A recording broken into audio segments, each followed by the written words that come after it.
Henri Boulade, l'islamisme, c'est l'islam dans toute sa rigueur.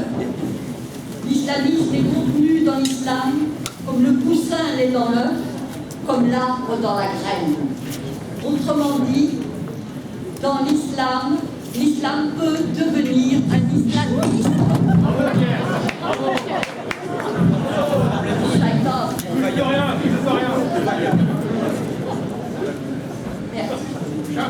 Donc là,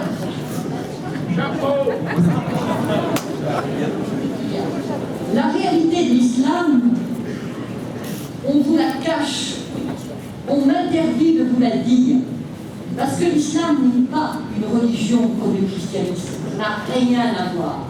L'islam est une religion de la loi, l'islam est un droit religieux. Et donc, ce droit religieux prend l'homme depuis le berceau jusqu'à la tombe et dans tous les aspects de sa vie.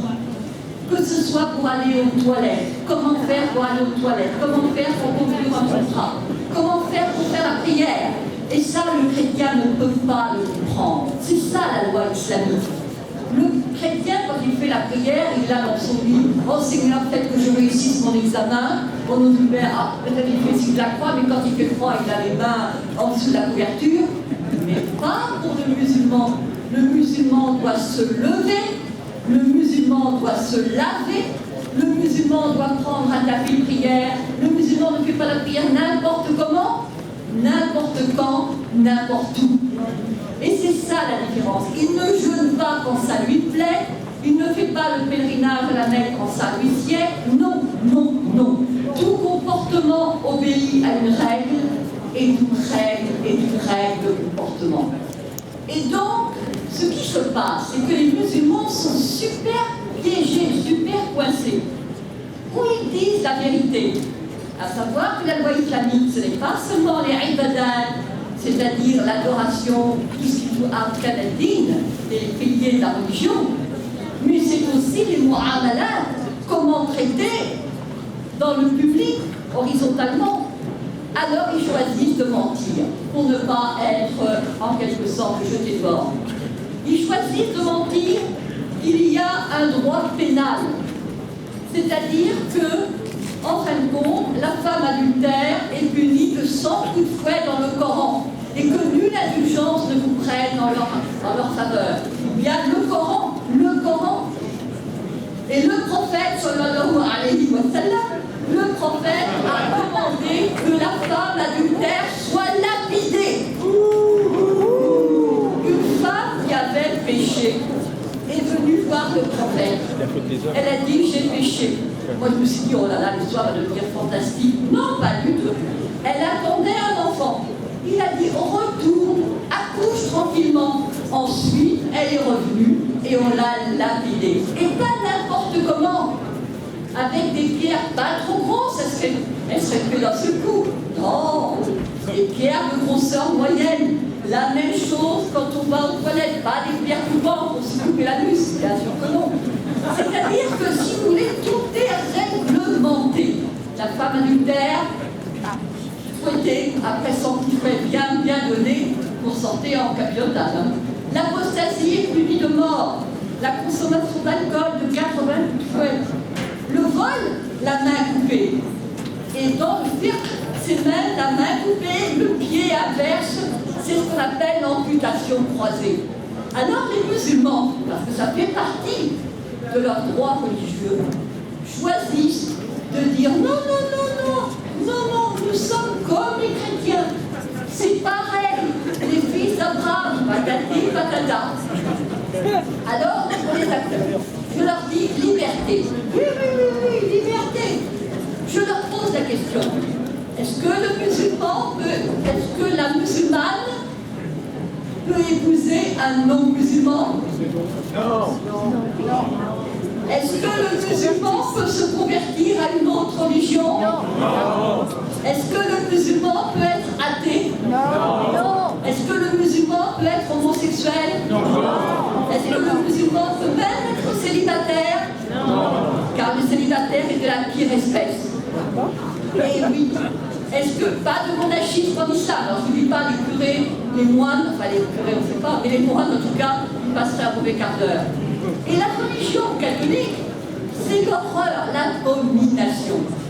Ils disent trois, c'est considéré comme un tripléisme, donc ils seraient zigouillés. Et quant à la messe, alors là, la messe, boire le pain transformé en corps du Christ, mais c'est de l'anthropophagie. Et boire du vin. C'est-à-dire que tout est quelque chose, horreur, horreur, horreur. Ce sont des mouchericounes, des associateurs, et c'est najas. Najas, c'est-à-dire impureté, saleté, cochonnerie. Alors, liberté, laissez-moi rire, il n'y en a pas. Mais alors, puisque de toute façon le musulman obéit à des règles, il est encerclé, emprisonné, on ne peut pas faire n'importe quoi, on entre dans les toilettes du pied gauche, on mange de la main droite, on ne mange pas n'importe quoi, on ne mange pas n'importe comment, c'est le rôle des patrons. Je me dis, s'il vous plaît, comment on fait? Et alors évidemment, on répond. Alors évidemment, avec Internet, c'est bien, n'importe qui, n'importe quel con peut répondre. Mais non, etc. Ça, c'est un changement. L'égalité.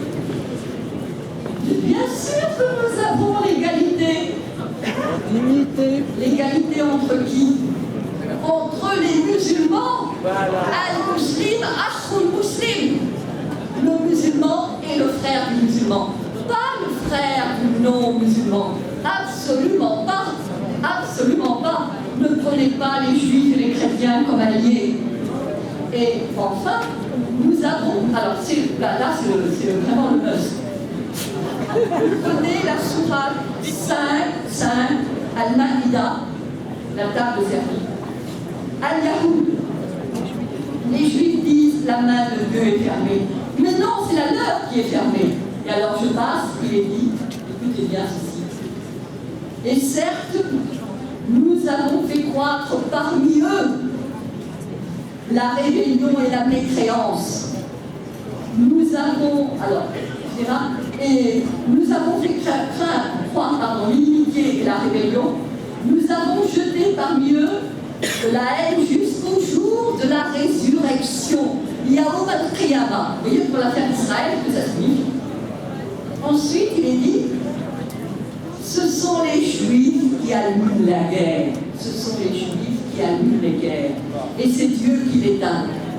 Et rappelez-vous, il y a eu une fatwa, il y avait eu des émeutes en banlieue, et M. Malek Chavel, musulman modéré, a écrit « Mais il n'y a pas de guerre sainte en islam. » C'est une taupe. C'est-à-dire, il a dit, en fin de compte, ce sont... il a cité de manière très habile que ce n'était pas les musulmans qui allument les guerres. Et tous ceux qui connaissaient le Coran ont compris. Parce que c'est sûr. Mais bien sûr que le problème... Alors, je me suis adressée au recteur de la mosquée de Paris, le charmant Dali Boubaker. Je lui ai dit, comment trouvez-vous la première sourate du Coran? Il a dit, c'est le paternoster chrétien. J'ai envie de lui dire, alors crétin, le paternoster, alors commençons. Au nom de Dieu, le clément, le miséricordieux, etc. C'est toi que nous adorons, il y a qu'à na'budu wa iyyaka nasta'in, ihdina siratal mustaqim, donc guide-nous à la voie droite. Et alors là commence le suspense. La voix de ceux à qui tu as accordé tes faveurs. Sirat al-ladine, voilà, an'amta alayhim. Donc c'est la voix de ceux pour lesquels tu as été généreux.